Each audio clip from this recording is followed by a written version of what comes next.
okay na naman yung kanyang sagitsit. Okay, yun nga lang, medyo may sabit dito sa speaker na to kasi yung screen niya is pumapalag. Kada vibration kailangan nating i-rugby siya. Okay, ayan o, medyo umuuga rito, pero siyang sabit gawa ng screen. Okay, so raragbihan lang natin yan and then okay na siya. Okay, so meron tayong i-repair mga ka-video. Okay, isang video okay na 12x4. Dito muna tayo sa ating video. Okay, itong mga set na ito mga ka-video okay is galing sa ating kliyente from Pangasinan at binitbit pa rito. So dito mga ka-video okay sa ating 12x4, magpapalit tayo ng push button dito kasi ang dating player dito is Mega Pro and then pinalitan nila ng Platinum. So dito sa push button niya is hindi sila magkatugma kasi yung board nila is magkaiba. Okay, so magre-rewire tayo rito para palitan yung ating push button at yung board niya. Kasi dito sa ating push button at sa mga player magkakaiba po sila ng PCB board. Okay, so kailangan natin palitan ito para gumana siya. Sa Kapitan or Platinum Rhina 3. Okay, ipakita ko lang sa inyo yung laman ng kanyang video. Okay, ang kanyang amplifier Concert na 502. Ayan. So magdadagdag pa tayo dito ng microphone input kasi isa lang yung kanyang microphone input. Then ito yung kanyang likod. At dito sa 12x4 na to is pinalalagyan pa niya ng TV box. Okay, lalagyan natin or papalitan natin to at kakabitan din natin ng flat screen na TV. Okay, kasama na yung kasama na yung TV box niya. Okay, so tatanggalin na natin to para yung kanyang TV is safe na safe para iwas basag. So may napansin lang ako rito kakaiba sa kanyang tweeter. Okay, ito yung kanyang metal dome na tweeter. Ayan, ito rin metal dome. So tingnan natin, may napansin akong kakaiba. Ito yung kanyang tweeter, yung kanyang driver unit. Pinaltan niya ng tweeter. Ginamit niya lang yung harap. Ayos ah. Ayan, disposable na tweeter yung nakabit naman dito sa harap. Kita nyo ba? Napansin nyo ba? Nakaiba yung kanyang... Ito yung tweeter na disposable mga ka-video. Okay, ginawa lang ng paraan.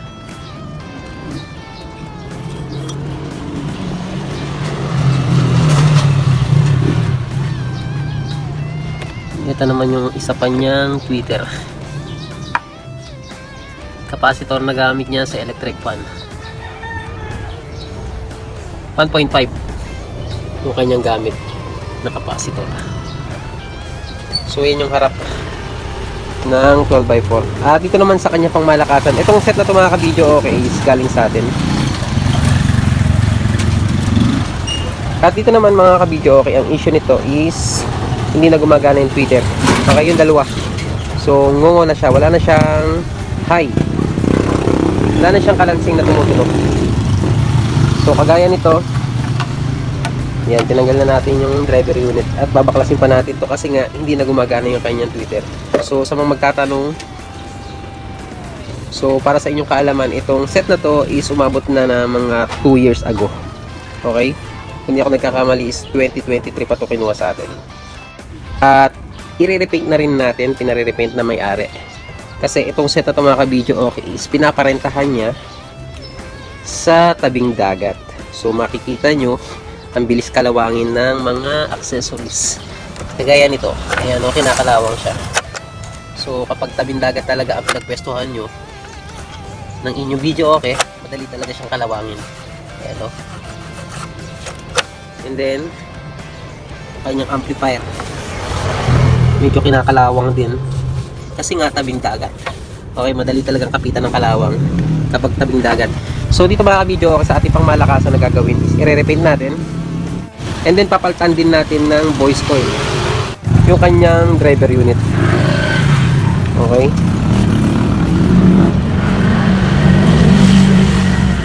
So i-repaint natin para magmukhang bago ulit.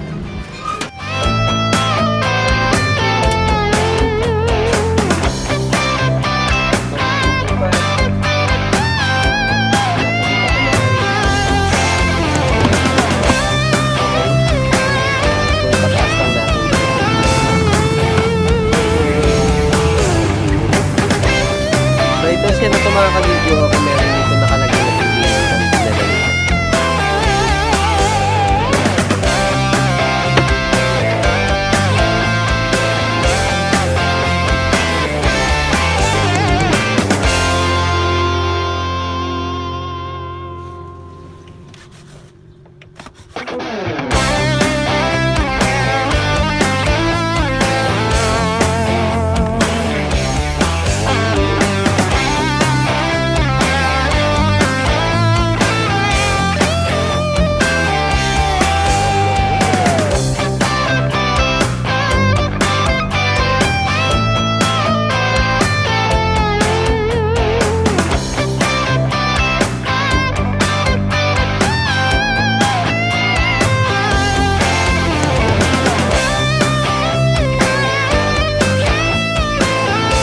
Okay, so ito na yung ating amplifier at pipinturahan din natin.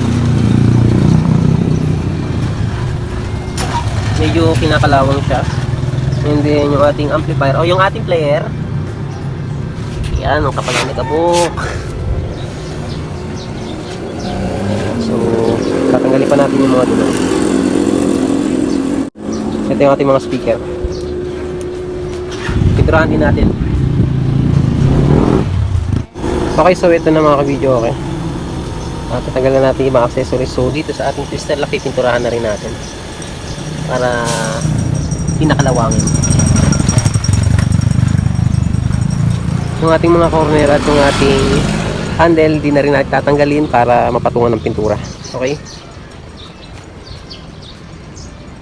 so gagamitin natin pintura enamel black at haluan natin ang paint thinner.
Okay, dahil hindi gumagana yung ating voice coil, yung ating tweeter, papalitan natin yung ating voice coil.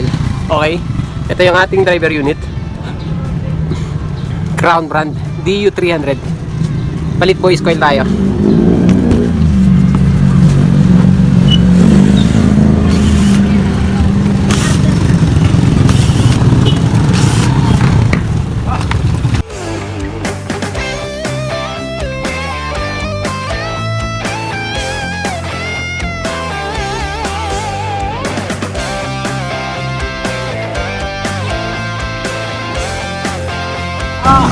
Okay, ito yung ating voice coil. Tapos, diretso na kayo doon. Ano mo kaya? Pasya ka pa. Baka hindi nga nakasya doon. Sakay ka na lang kay Ray. Wala naman sakay. Sinormal lang. Makikita nyo, sunog na siya. At full na. Wala. Ayan. Ano rin? Sunog. Parang lang eh. So pagka ganito sunog na mga kabidyo, okay, hindi na talaga gana to at kailangan yung palitan. Okay, ito yung ating voice coil na ipapalit. Nakuha natin to sa online shop kagaya ng Lazada. Okay. So kung bibili kayo ng voice coil na kagaya nito, siguraduhin yung alam nyo yung sukat ng voice coil nyo na kagaya nito. O kung hindi naman, kung bibili kayo sa mga tindahan, kailangan yung dalhin itong pinagpalitan.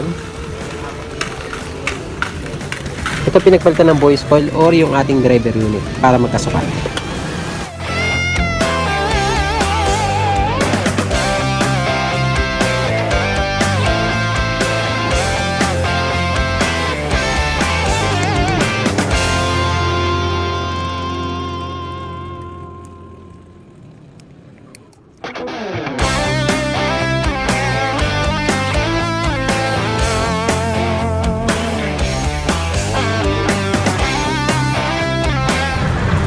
So yung polarity ng ating voice coil, makikita nyo may palatandaan dito. Ayan, yung white minsan red or black. Yan yung positive. And then ito kabila is negative.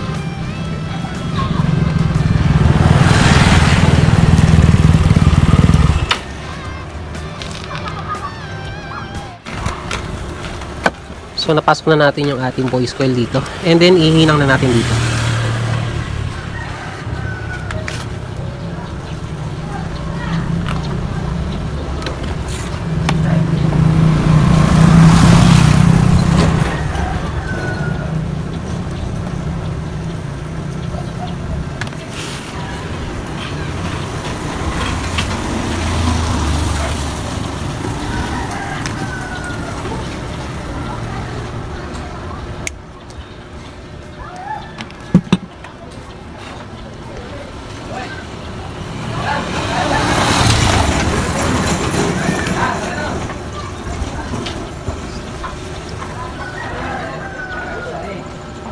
Kanan.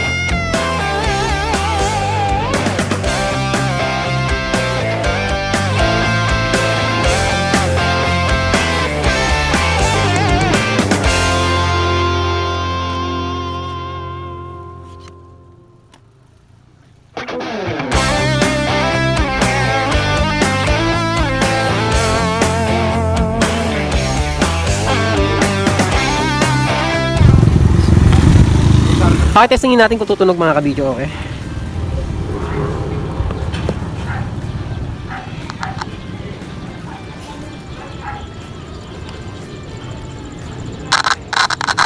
Okay, tumunog siya. Ibig sabihin, okay na. Good na yung ating tweeter.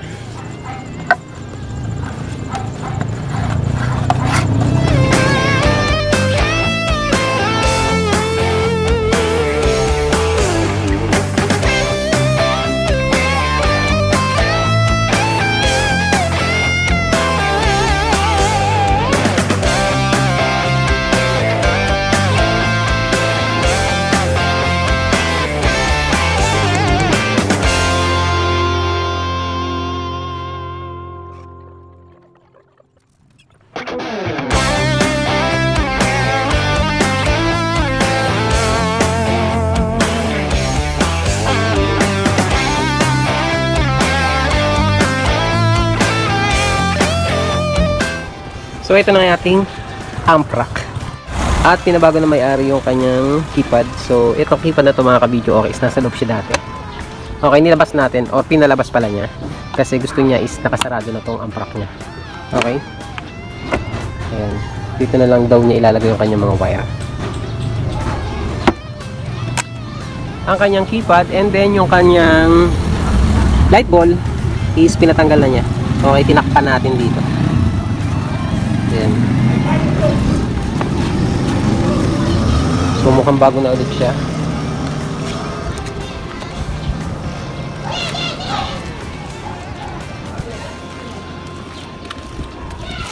Nung pinuturahan natin, hindi na natin tinanggal to.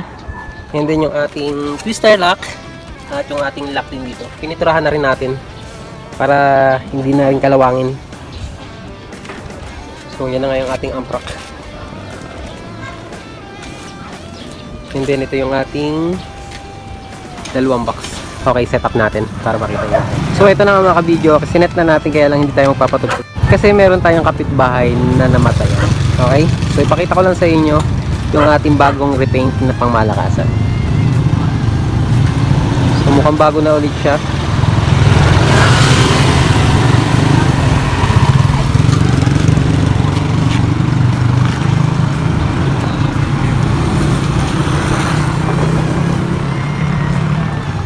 Ang ating amprak dito sa ating Twitter mga ka-video, okay, nirepair na natin yung kanyang voice coil. So gumagana na yan parehas. Okay, yung ating dalawang Twitter. So minsan hindi may iwasan talaga na susunugan tayo ng mga Twitter. Kaya ang importante, dapat marunong tayo mag-repair ng mga Twitter or maalam tayong magpalit ng voice call. Medyo mahal din yung sa labor at pagpapaayos. Okay, samantalang kung kayo mismo ang mag-aayos ng inyong mga Twitter, siyempre materyales lang ang inyong pagkakagastusan. So yan yung ating likod ng ating pangmalakasan. Itong set na ito mga ka-video, okay, is pinaparentahan niya sa tabing dagat. So alam niyo na, kapag tabing dagat, ibig sabihin madali siyang kalawangin. Yung moist pa lang or yung hamog pa lang ng dagat, nakakakalawang na. Okay, so nung dinala sa atin, medyo kinakalawang na yung ibang mga parts niya. At ayan na nga, at mukhang bago na naman.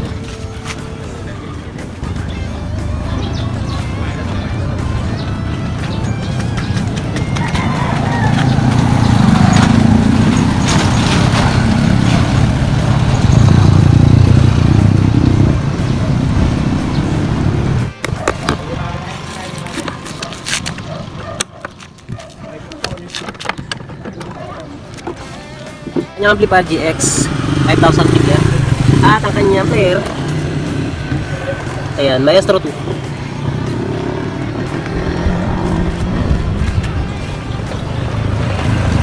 Ito naman yung takip ng ating harap. Ayan, tinagpian natin, tinatagpian na may-ari, tinatakpan. So sa mga magtatanong kung magkano bigay natin dito sa set na to, sumabot po siya ng 50 plus. Okay, depende sa mga ikakabit pa, basta 50 plus siya mga kabidyo. Okay, bagong hilamos.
So nagtesting lang tayo ng konti kasi nga may patay sa ating kapitbahay.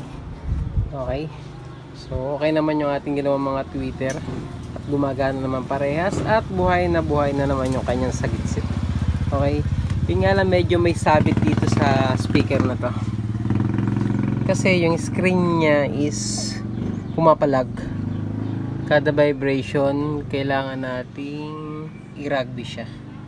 Okay, kaya no, medyo umuuga rito, pero siyang sabit gawa ng screen. Okay, so raragbihan lang natin yan and then okay na siya. So inopera na natin yung ating mid na speaker mga ka-video. Okay, kasi nga kumakalampag siya, medyo distorted siya. So chinek natin at distorted siya kasi gawa nung screen niya. Okay, itong speaker screen kasi hindi na siya nakadikit ng mabuti. So inangat natin at tinanggal at nakita rin natin na medyo ayan, nakaangat na yung kanyang mga papel, yung kanyang cone. Ayan o. Kaya pala distorted or parang may sabit yung kanyang speaker kapag bumubuga siya. So dinikitan natin ng rugby.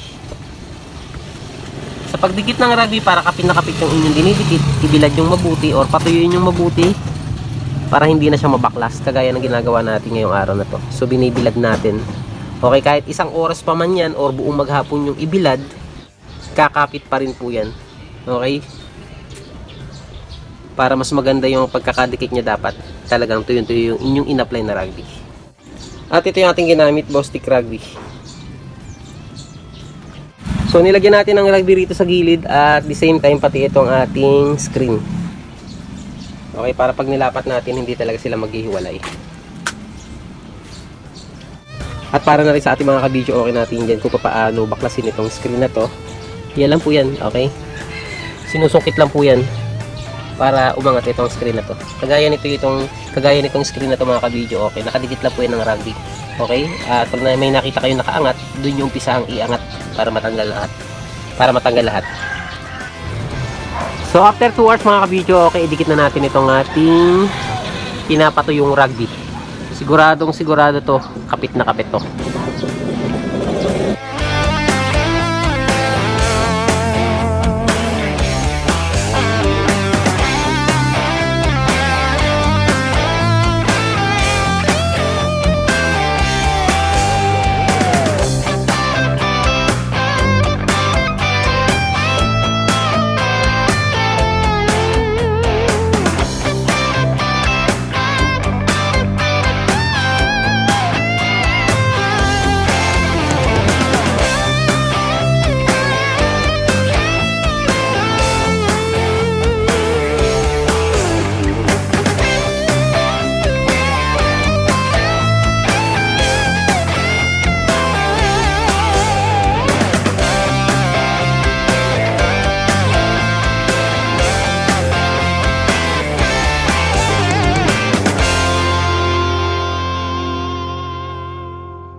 So okay na yung ating speaker at yung ating speaker screen. So ganyan lang po mag-repair ng speaker mga ka-video, okay. Kapag may sabit ang inyong speaker or may kalampag yung inyong screen, kagaya ng ginawa natin, ganun lang po dapat yung gawin. So ito na nga yung 12x4 na video, okay, na pinalagyan sa atin ng TV box at pinalagyan din ng TV mga ka-video, okay. Okay, and then ni-rewire natin tong ating push button dahil itong ang push button na to is para sa Mega Pro. Kasi yung kanyang player dati is Mega Pro and then pinalitan niya ng Platinum Reina 3. Kaya pinalitan natin ng push button at ng PCB board. Okay, so yan yung ating push button para sa Reina 3. Yan yung ating player ngayon, 3. And then ito yung ating board. Okay.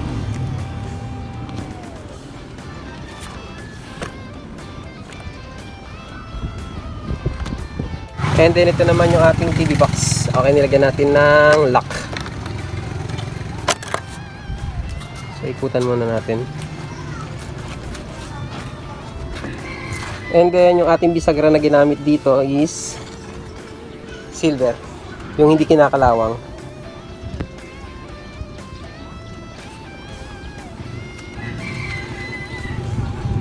Okay, open natin.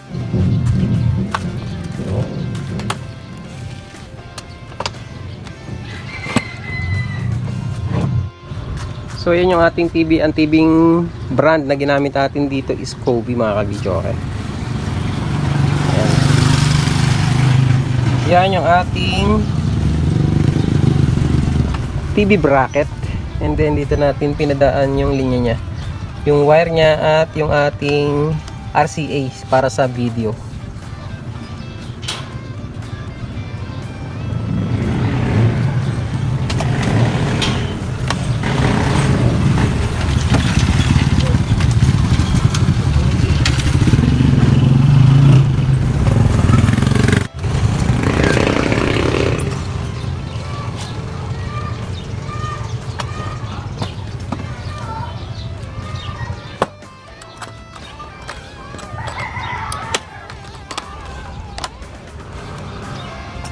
nga mga kabidyo, okay, nakita nyo kung paano tayo mag-repair ng ating mga speaker na makalampag at kung paano rin tayo magpalit ng voice coil sa ating tweeter kapag nasusunod tayo.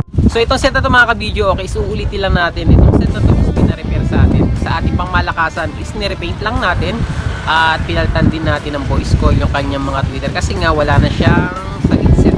So ibig sabihin sira na yung kanyang mga voice coil. And then dito sa ating 12x4 is nilagyan natin ng TV box at nilagyan din natin ng flat screen na 24 inches.